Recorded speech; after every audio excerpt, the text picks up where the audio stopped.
As a little bonus exercise, I thought it would be lots of fun to take all of the skills we've covered in the previous lessons back to that first page that we initially left blank. So hopefully any reservations you may have had initially about this blank page are now replaced with excitement, and that you feel inspired to create a beautiful cover page for your journal.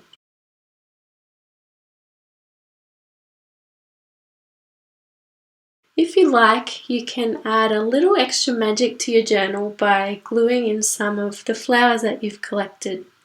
Now, I've placed some of the flowers that I collected into a flower press, but you don't need a fancy press to preserve your flowers. Any kind of large book will work as well. If you want to get started with your flowers straight away and you don't want to wait a week for them to dry, then there are also a couple of methods for pressing flowers really quickly. You can either use a microwave or an iron. I've left a link to some really great tutorials in the introduction to this project above the video. If you're not into the idea of pressed flowers at all, then that's totally fine as well. You can paint in the flowers instead. Before I get started, I'm just placing a blank piece of paper under this front page, just to make painting the background of the page a little bit less messy. So I've got a light pink mix here in a little pot, but I just want to make the colour a little lighter, so I'm adding in quite a bit of white, and I also want to mute that pink, kind of dull it down or dirty it a little as well.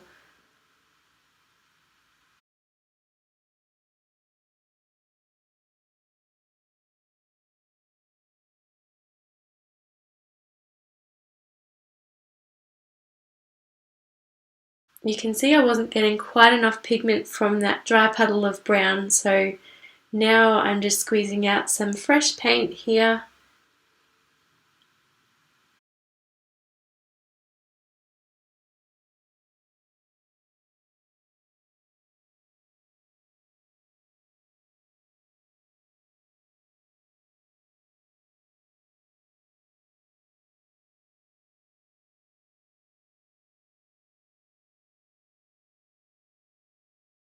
And mixing all the primary colours together to get a nice brown that I can mix into that pink.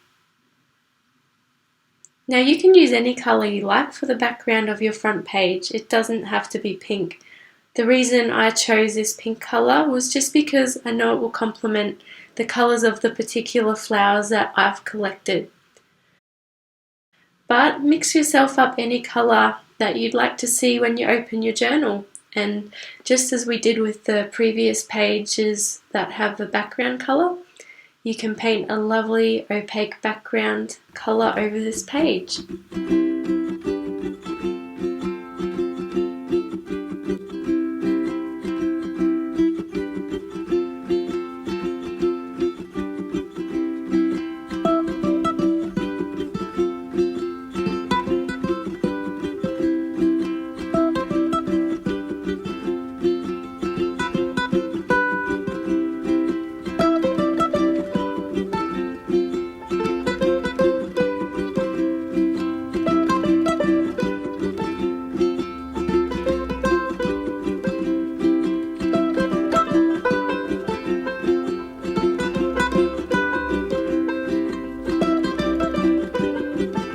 When that page is nice and dry, you can remove that protective page, and you might need to stick down the corner of the page initially as well, because it may start to curl up as it dries further.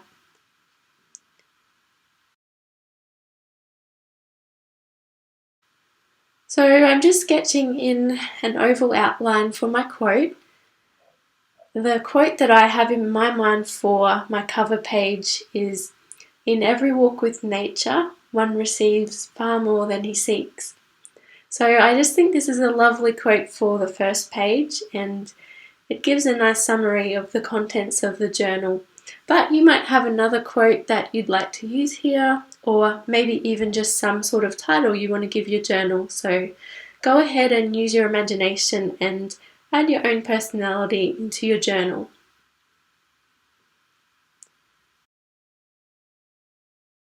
I'm thinking I'll use a paintbrush for my lettering this time. It's quite a hot day here and I think the ink on that nib pen will just dry too quickly and can get a bit frustrating, so I'll just be using our smallest brush that comes to a point, and I'll also be using my bleed-proof white ink again.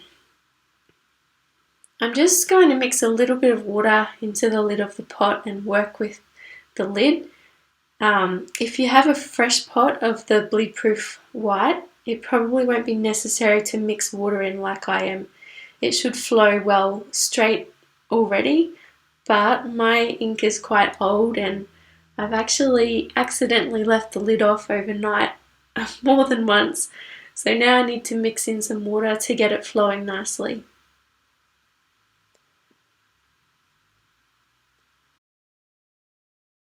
You can see I haven't sketched in my quote this time, but I have sketched it out a few times on paper just to make sure the words fit nicely into the oval shape, especially because I'm filming this lesson. Could be awkward if I got to the end and couldn't fit in some words, so I've learned that it's not a good idea to rush into the lettering without having a good idea of where the words will sit first anyway. So if you're using a different quote to me on this page, it might be a good idea just to play around with the layout on a scrap piece of paper first. Otherwise, you might get to the bottom of the oval and find that you still have a lot of words to cram in.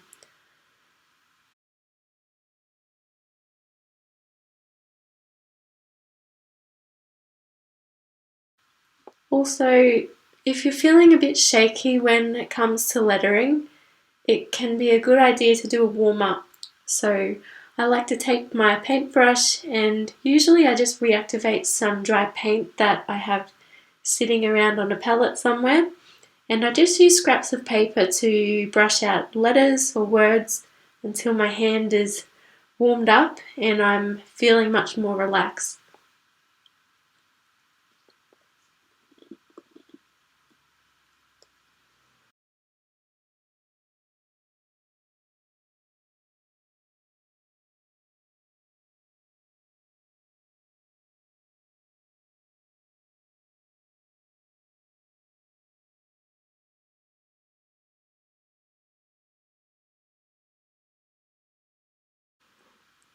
So just coming in and darkening up some of these letters where my paint is a bit thin, just so it stands out more from the pink background.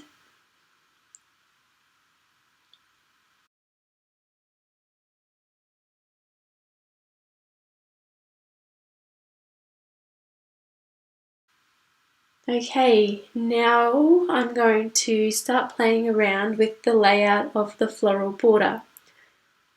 So this Cosmo actually fits perfectly into this corner around these letters. It's not something I planned out, but that's great. I'm not going to glue it in yet. I'm just going to lightly sketch in some leaves that I'll paint and make sure it all fits together before I stick the flowers down.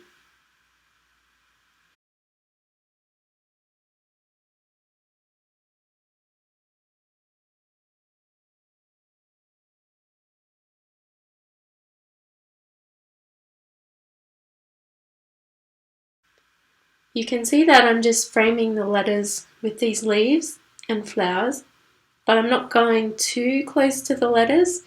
I just want to leave a little white space, or pink space in this case.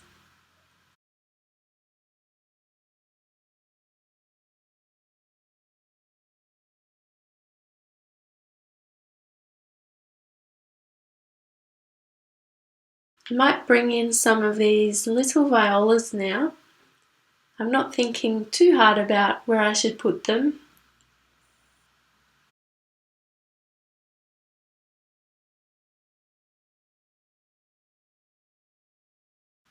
Just lightly sketching in some leaves, and I know if it's not working I can easily shuffle things around. But so far I'm happy with the way that things are fitting together.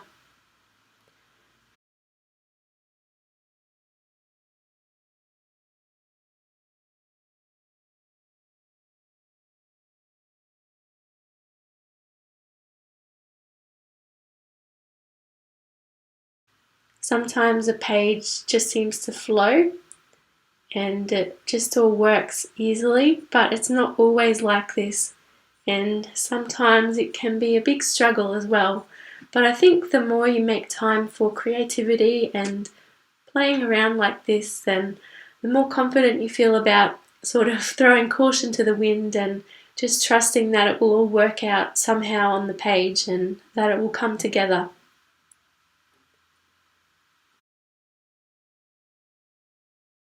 When it comes to composition and layout and making sure a page looks balanced, you can see here how I'm repeating the elements from the bottom of the page up in the top section as well.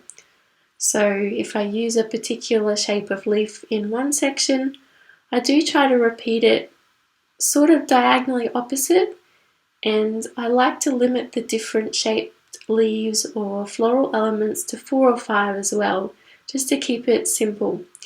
But that's just my style and something that I've found works for me. And I want you to remember that there are no rules, and if you feel like doing things differently, then please go for it.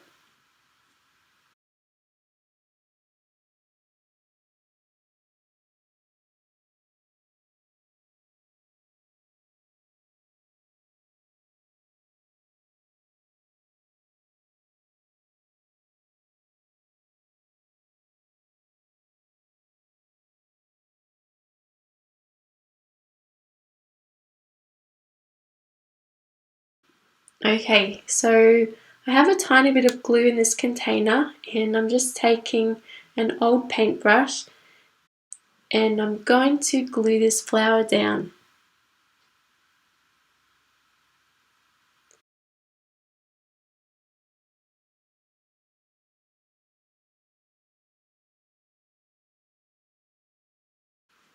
Oh, oh wow, this is really not happening for me. I'm going to let you in on a little secret here. Don't use wood glue to glue down pressed flowers. It's a little bit overcompensating. I couldn't find my craft glue, so I thought I'd substitute it with some wood glue, but it's incredibly unforgiving and very, very sticky, as I'm finding out.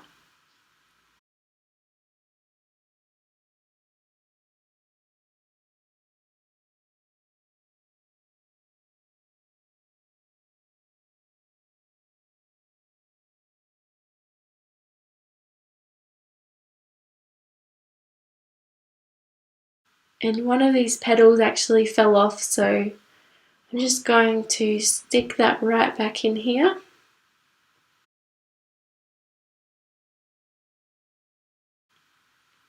You'd never know. Anyway, I think that crisis has been averted, and I'm just going to put a smaller amount of glue on these flowers.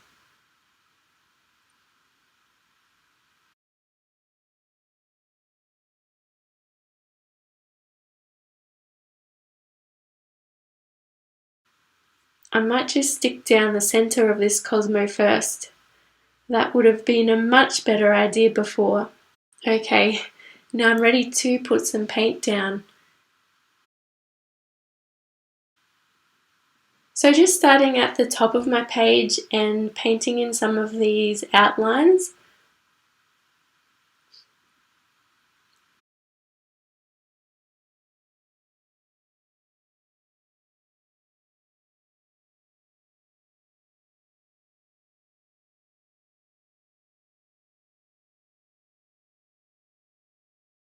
I have the same type of leaf down in this bottom corner as well, so while that colour's fresh on my palette, it makes sense to pop down and do that one as well. I'm actually feeling like it might be fun to add some paint into these petals.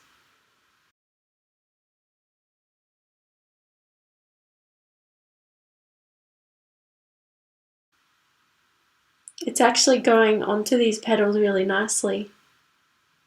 I wasn't sure if it would spread or clump together, but it is spreading beautifully. That's very interesting. I could actually change the colour of these petals if I wanted to.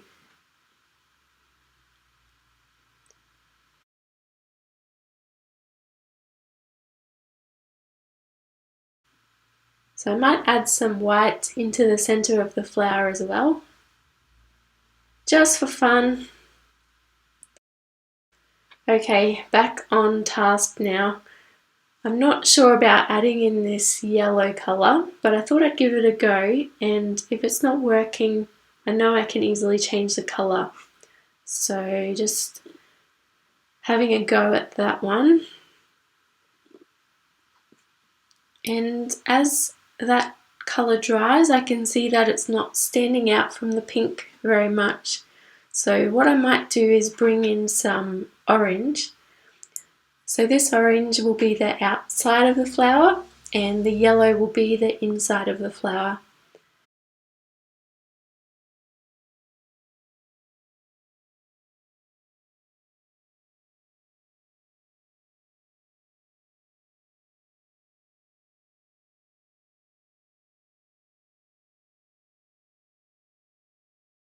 So you can see that I'm not bringing the orange layer quite to the top of the yellow, and that's what creates that three-dimensional look.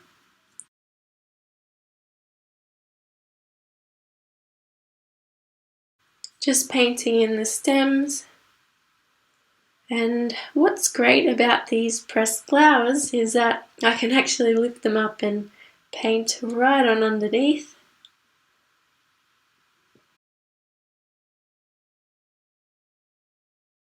And going to use the same colour for this leaf as well.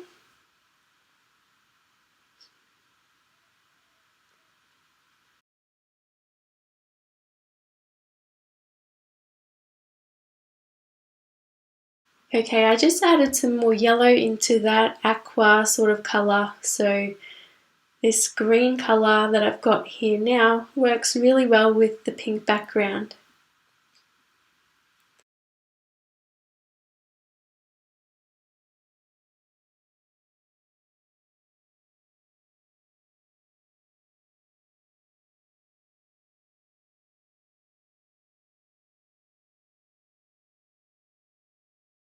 And just for something different, I'm adding in a tiny bit of white to the next leaves.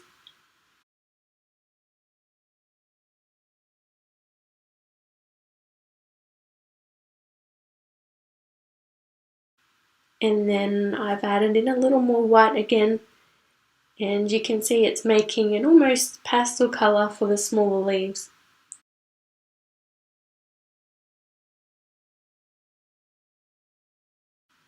I'm going to bring some of that paint into these other petals as well.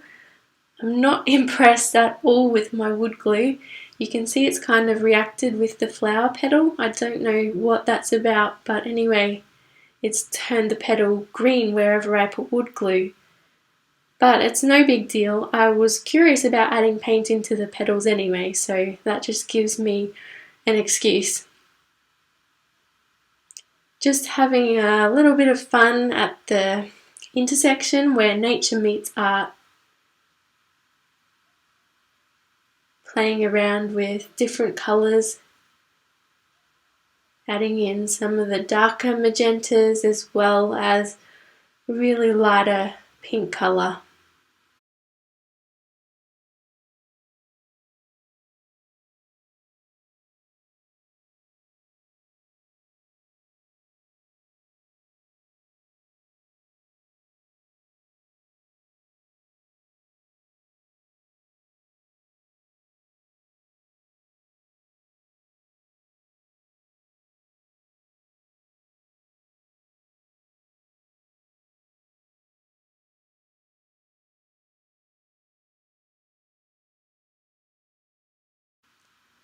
I don't want to get too carried away and paint the whole flower though, so just going to paint in some little dots in the centre of the flower. They all got very squashed in the pressing process.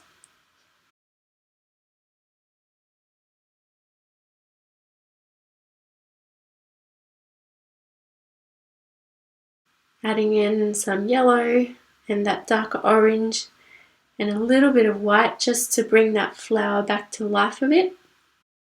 Okay, so I think I need to flip my page around here to get a better angle for some of these leaves in the bottom left corner. So I'm using a very similar colour to the one I've used in the opposite corner here, just to balance the page out.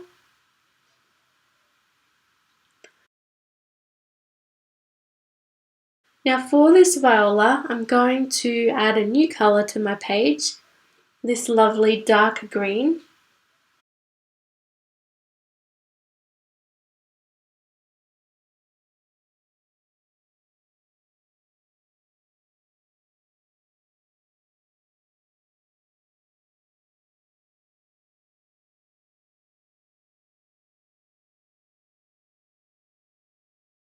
And just painting in the stem and the leaf of the viola above as well, while I'm here at this angle with this colour.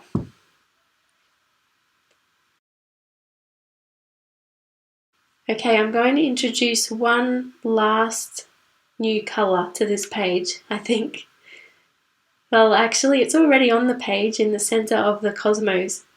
So I'm using dark brown to tie everything together and painting in these little teardrop shaped leaves.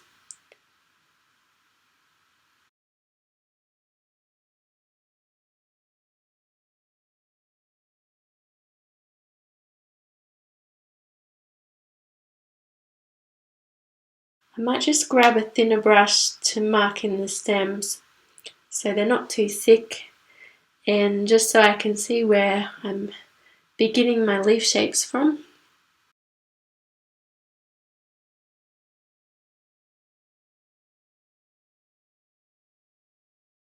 So you can see how I'm just using the shape of the side of this paintbrush to paint in these little leaves.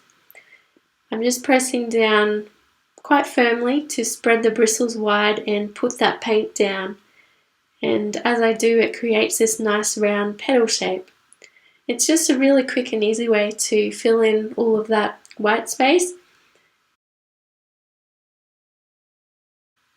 But something to note is that different brush types will create different shapes when they're used like this. So you might find that the side of your brush creates little leaves that are much different to mine, and that's okay.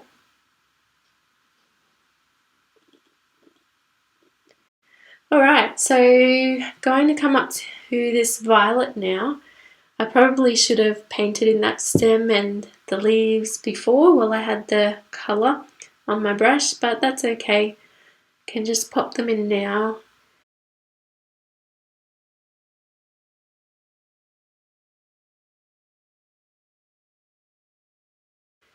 And while I wait for that leaf to dry, I'm just going to use the same paint to fill in the little gaps I see on these other leaves.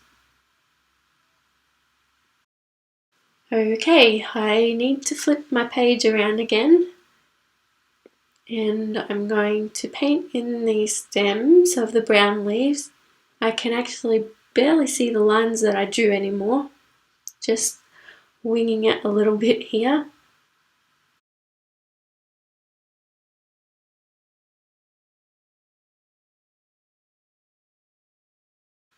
Okay, back to my other brush,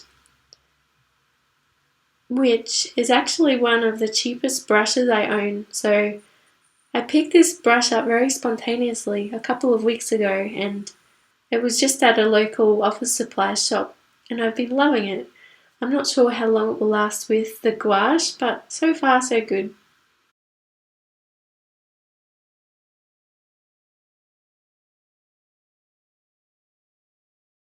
So I'm always experimenting with different brushes because they all have different characteristics and qualities that impact my work uniquely in their own way.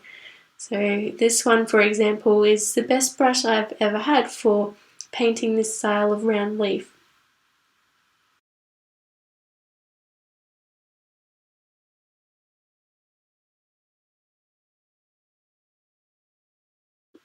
Alright, moving down here to these leaves now.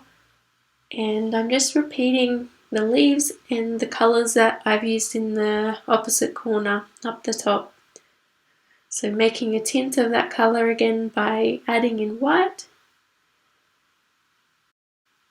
And I'm really just playing around with the paint a little here.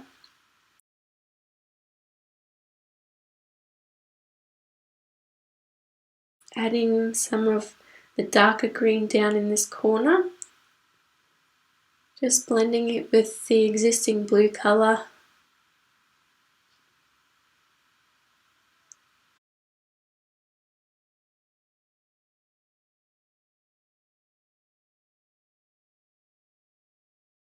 Now I've also got a few of those little yellow orange flowers penciled in here, so I'm going to paint them using the same colours that I used earlier.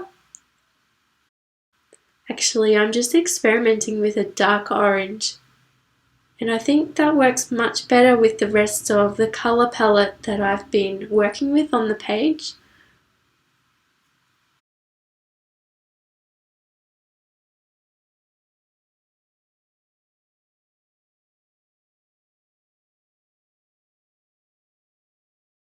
So what I'm going to do now is just take that colour and bring it over to the first little orange flowers and change that colour, just darkening it slightly to keep things cohesive.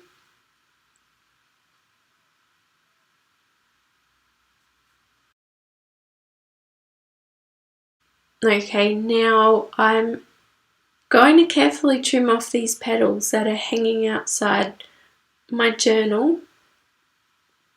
It's all a bit of a delicate process. Okay, I think for the most part everything is intact. Now I'm just going to do my thing now, adding in some veins to these leaves with my bleed-proof white ink.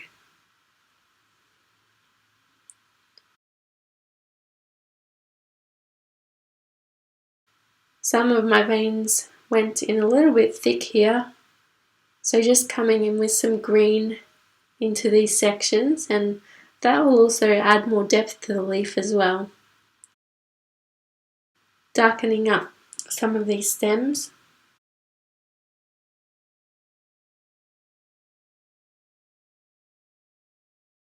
And I'm just going to carry on here, doing what I do, making little adjustments and adding in all the little details that will lift this page to another level.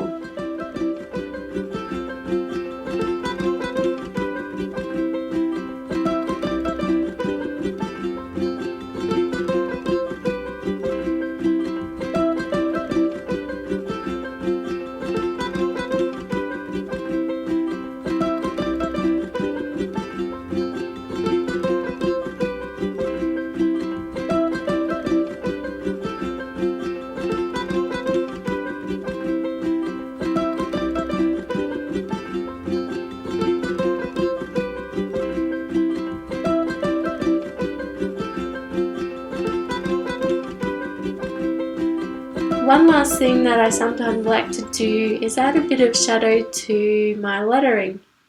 Sometimes just to make a word or a couple of words stand out from the rest.